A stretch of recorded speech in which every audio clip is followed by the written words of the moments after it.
Hello guys, welcome to our YouTube channel RPF railway exam. Guys, आज मैं आपके लिए आईपीसी का पार्ट 2 लेके आई हूँ, जो भारतीय दंड संहिता का पार्ट 1 पहले हमने क्वेश्चंस करे थे। तो जो भी लोग व्यूअर्स जो हैं मेरे चैनल पे न्यू हैं, तो मेरे चैनल पे जाके आईपीसी का पार्ट 1 देख सकते हैं। और आज मैं पार्ट 2 यानी कि भारतीय दंड संहिता का पार्ट 2 के क्वेश्चंस कराऊँगी। ठीक है, तो चलिए बिना देर करते हुए चलते हैं हमारे क्वेश्चंस की तरफ। सबसे पहले क्वेश्चन नंबर 1 है, भारतीय दंड संहिता 1860 में सरकार को किस धारा में बताया गया? In which section has the government been told in the Indian penal code 1860? यानी कि भारतीय दंड संहिता यानी कि आईपीसी इंडियन पेनल कोड 1860 में सरकार को किस धारा में बताया गया है, ये बताना है हमें। तो ऑप्शंस देख के आंसर बताइए, क्या होगा इसमें हमारा राइट आंसर। तो इसमें हमारा राइट आंसर होगा ऑप्शन बी, सेक्शन 17 यानी कि धारा 17। ठीक है, धारा 17 में सरकार को भारतीय दंड संहिता में बताया गया है। चलिए बाकी के ऑप्शंस बता देती हूँ मैं, बाकी के सेक्शन बाकी की धारा में क्या बताया गया है। ऑप्शन ए, सेक्शन 19 यानी धारा 19, इसमें क्या बताया गया है? न्यायाधीश। ठीक है।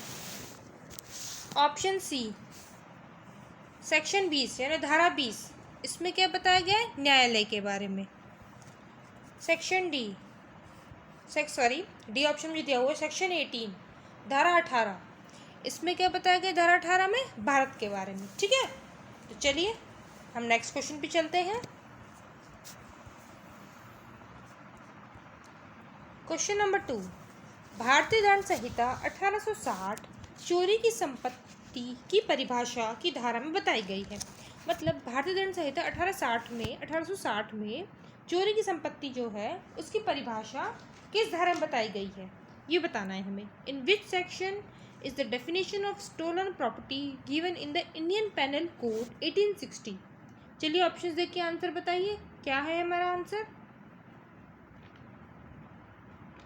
तो इसमें हमारा राइट आंसर होगा ऑप्शन ए, सेक्शन 410 यानी कि धारा 410। ठीक है, भारतीय दंड संहिता 1860 में चोरी की संपत्ति की परिभाषा धारा 410 यानी सेक्शन 410 में बताई गई है। चलिए बाकी की धारा में बता देती हूँ, बाकी के सेक्शन में बता देती हूँ क्या बताया गया है। सेक्शन बी 409 में क्या बताया गया है? लोक सेवक, बैंकर, व्यापारी या एजेंट द्वारा विश्वासघात का दंड। ठीक है। ऑप्शन सी, सेक्शन 411 यानी धारा 411, इसमें क्या बताया गया है? 411 में बेईमानी से चोरी की संपत्ति को लेने का दंड। ठीक है। ऑप्शन डी, सेक्शन 413, इसमें क्या बताया गया है? चुराई हुई संपत्ति का अभ्यासतः या आदतन व्यापार करना। ठीक है, चारों ऑप्शंस क्लियर है आपको। चलिए चलते हैं हमारे नेक्स्ट क्वेश्चन पे। क्वेश्चन नंबर 3, भारतीय दंड संहिता में चुराई हुई संपत्ति को छिपाने में सहायता करना किस धारा में बताया गया है? अब हमें बताना है कि चुराई हुई संपत्ति को छिपाने के बारे में किस धारा में बताया गया है। Under which section is Indian penal code reading in the hiding of stolen property? तो बताइए ऑप्शंस देख के क्या होगा इसमें हमारा राइट आंसर। तो इसमें हमारा राइट आंसर होगा ऑप्शन डी, सेक्शन 414 यानी धारा 414। मतलब भारतीय दंड संहिता में चुराई हुई संपत्ति को छिपाने में सहायता करना कौन सी धारा में बताया गया है? धारा 414 यानी सेक्शन 414। चलिए मैं आपको बाकी के ऑप्शन बता देती हूँ। ऑप्शन ए, सेक्शन 415 यानी धारा 415, इसमें क्या बताया गया है? छल की परिभाषा। ठीक है। ऑप्शन बी, सेक्शन 416 यानी धारा 416, इसमें क्या बताया गया है? प्रतिरूप द्वारा छल। ऑप्शन सी, सेक्शन 417 यानी धारा 417, तो इसमें क्या बताया गया है? 417 में छल के लिए दंड, छल के लिए कौन से दंड होंगे ये बताया गया है हमारा सेक्शन 417 में यानी धारा 417 में। चलिए नेक्स्ट क्वेश्चन पे चलते हैं। क्वेश्चन नंबर 4, भारतीय दंड संहिता में छल करना और बेईमानी से संपत्ति को लेना एवं उसका दंड किस धारा में बताया गया है? मतलब छल करना और बेईमानी से किसी की संपत्ति को लेना और उसका दंड किस धारा में बताया गया है, ये बताना है हमें। In which section is shown in the Indian penal code ये कुछ नहीं है, fraud and dishonesty taken property and its punishment. तो बताइए ऑप्शंस देख के क्या होगा हमारा आंसर, कौन सी सेक्शन होगा, कौन सी धारा होगी। तो इसमें आंसर होगा ऑप्शन ए, सेक्शन 420 यानी कि धारा 420, जो भारतीय दंड संहिता में छल करना और बेईमानी से संपत्ति को लेना एवं उसका दंड, ये किसमें बताया गया है, सेक्शन 420 धारा 420 में। ठीक है, चलिए बाकी के ऑप्शंस बता देती हूँ साथ ही साथ आपको, जैसे कि ऑप्शन बी, सेक्शन 426 धारा 426 में क्या बताया गया है, रिष्ट के लिए दंड, रिष्ट यानी मिसचीफ होता है। ठीक है, ऑप्शन सी, सेक्शन 425 धारा 425 में क्या बताया गया है, बेजा नुकसान, रसानी या रिष्ट। ठीक है, ऑप्शन डी, सेक्शन 427 धारा 427 में क्या बताया गया है, रिष्ट यानी मिसचीफ, जिससे 50 रुपये का नुकसान होता है। ठीक है, क्लियर है आपको। चलिए चलते हैं हमारे नेक्स्ट क्वेश्चन पे। क्वेश्चन नंबर 5, भारतीय दंड संहिता में ग्रह, ये वाला ग्रह है, यहाँ पे मिसप्रिंट हो गया है, तो ये वाला ग्रह है, घर वाला जो घर होता है। ठीक है, ग्रह आदि के नष्ट करने के उद्देश्य से आग या विस्फोटक द्वारा बेजा नुकसान करना किस धारा में बताया गया है। In the Indian penal code in which section has been done to cause undue damage by explosives for the purpose of destroying houses etcetera. तो बताइए, ग्रह आदि के नष्ट करने के उद्देश्य से आग या विस्फोटक द्वारा बेजा नुकसान जो करते हैं वो किस धारा में बताया गया है।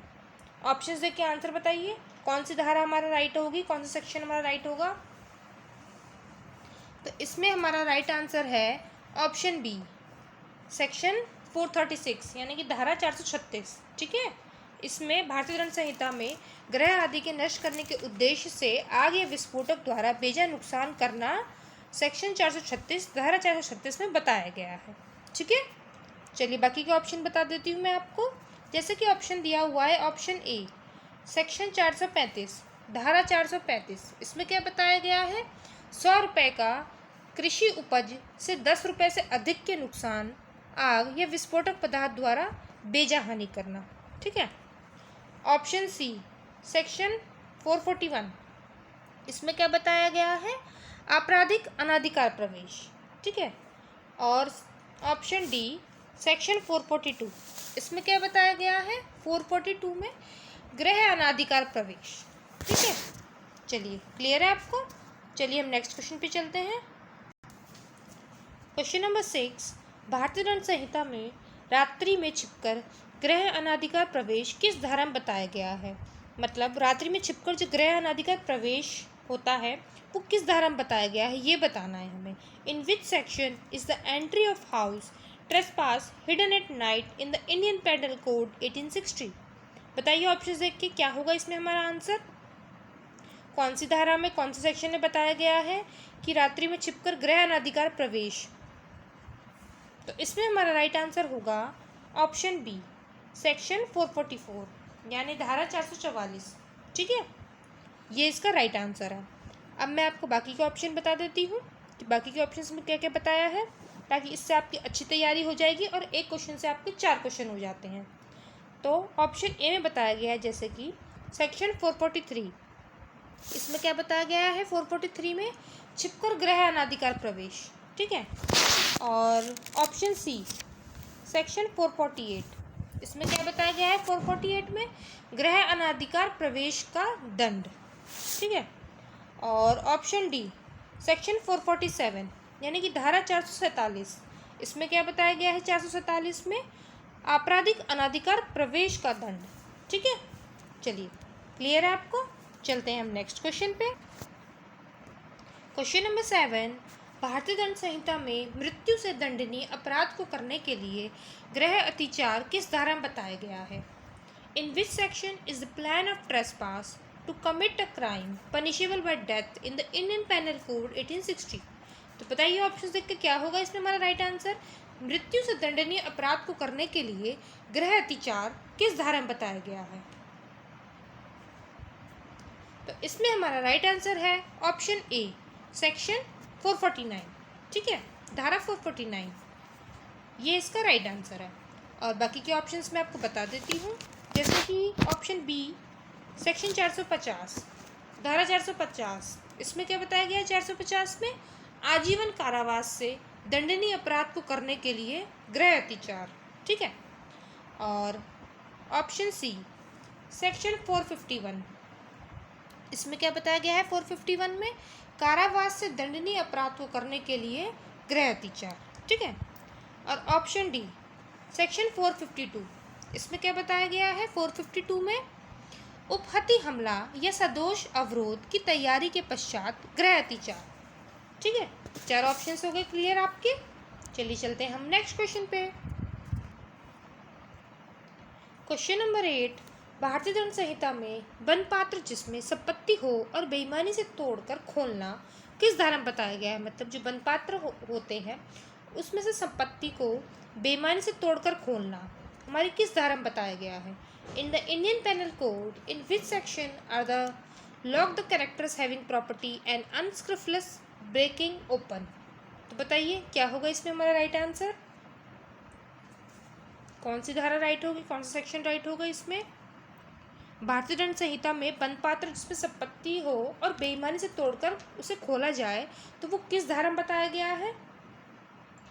तो इसमें हमारा राइट आंसर होगा ऑप्शन डी सेक्शन 461, ठीक है, यानी कि धारा 461 461। अब मैं बाकी के ऑप्शंस आपको बता देती हूँ कि किस ऑप्शन में क्या बताया गया है, किस धारा में क्या बताया गया है। जैसे कि ऑप्शन ए सेक्शन 463, धारा 463, इसमें क्या बताया गया है? जालसाजी या कूट रचना, ठीक है।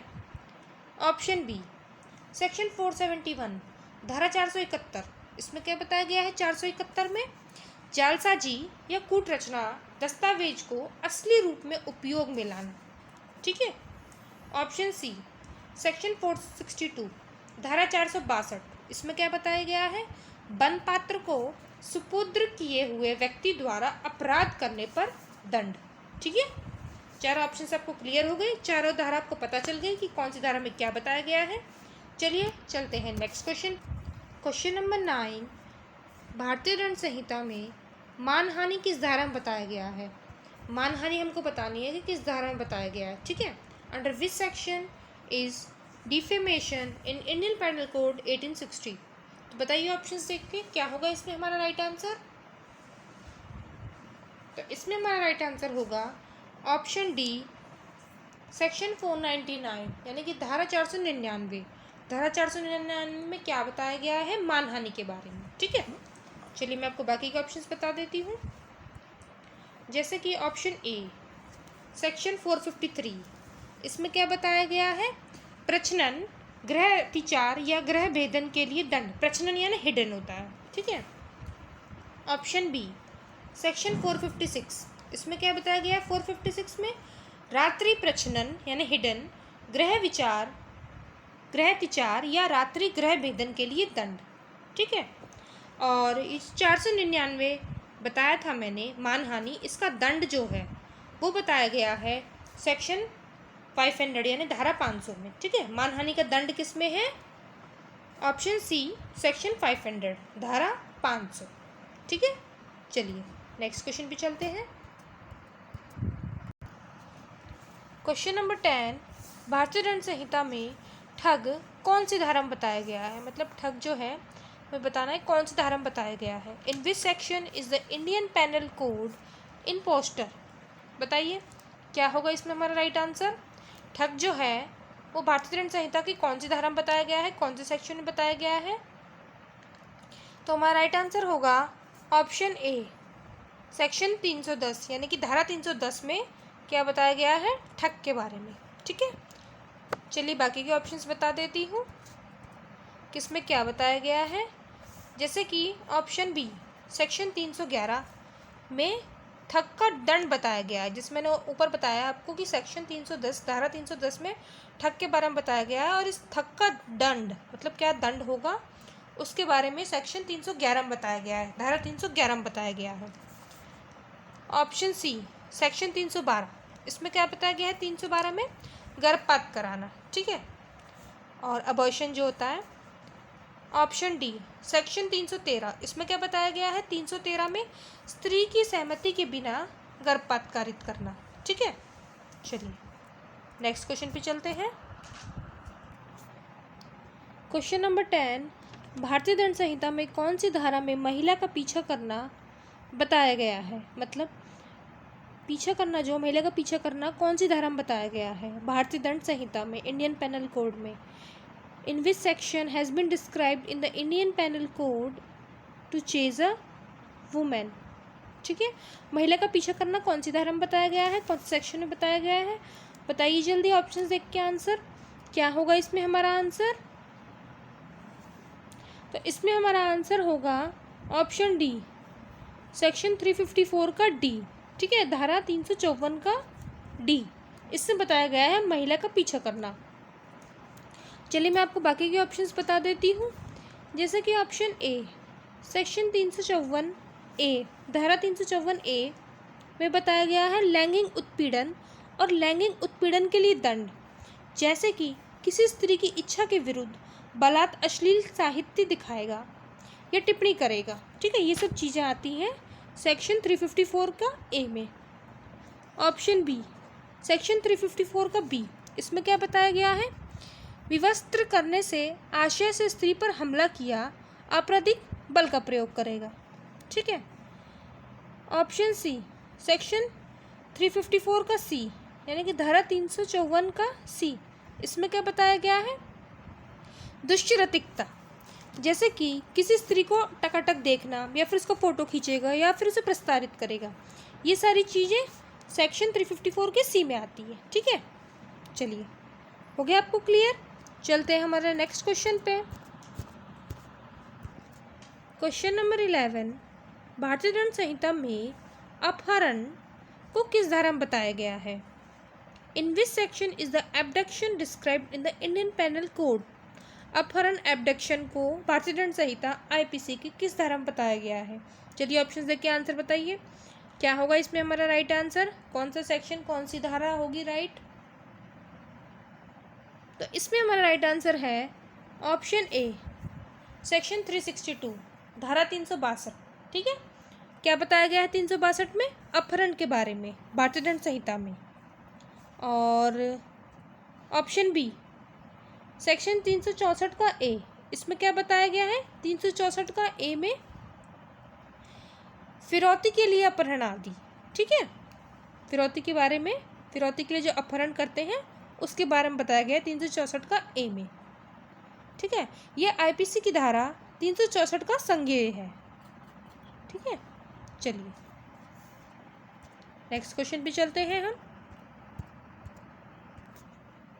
क्वेश्चन नंबर 13, भारतीय दंड संहिता में बलात्संग को किस धारा में बताया गया है? In which section with force is mentioned in the Indian penal code? मतलब ज़बरदस्ती जो होती है वो कौन सी धारा में बताया गया है, ये बताना है हमें। ऑप्शंस देख के आंसर बताइए क्या होगा इसमें हमारा राइट आंसर। तो इसमें हमारा राइट आंसर होगा ऑप्शन ए, सेक्शन 375, यानी कि धारा 375। और इसका दंड जो है बलात्संग का वो सेक्शन 376 यानी धारा 376 में दी गई है। और ऑप्शन सी, सेक्शन 376 का घ, इसमें क्या बताया गया है? सामूहिक बलात्संग। ठीक है।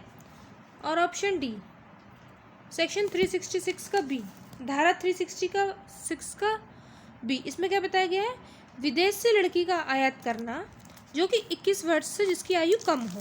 ठीक है, चलिए चलते हैं नेक्स्ट क्वेश्चन पे। क्वेश्चन नंबर 14, भारतीय दंड संहिता में अश्लील कार्य और गाने किस धारा में बताया गया है? In which section are the obscene acts and songs mention in the Indian penal code 1860? तो बताइए ऑप्शंस देख के आंसर। अश्लील कार्य और जो गाने गाते हैं वो किस धारा में बताया गया है? क्या होगा इसमें हमारा राइट आंसर?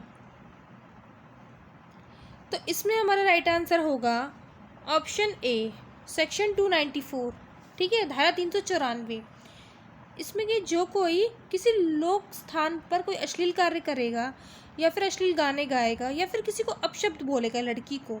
ठीक है, तो ये सारे किस में आएंगे? सेक्शन 294 में, धारा 294 में। चलिए मैं आपको बाकी के ऑप्शंस और बता देती हूँ। ऑप्शन बी सेक्शन 292 धारा 292, इसमें क्या बताया गया? इस धारा में अश्लील पुस्तकें आदि का विक्रय, ठीक है। और ऑप्शन सी सेक्शन 296 धारा 296, इसमें क्या बताया गया है?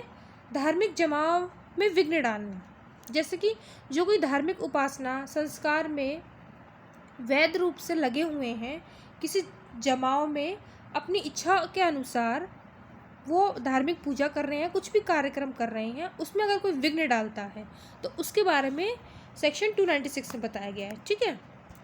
और ऑप्शन डी सेक्शन 216 का ए, यानी धारा 216 का ए, इसमें क्या बताया गया है? लुटेरों या डाकुओं को संशय देने के लिए शासित, यानी कि जो कोई यह जानते हुए या विश्वास करने का कारण करते हुए कि कोई व्यक्ति लूट या डकैती हाल ही में करने वाले हैं या फिर करके आए हैं, उनको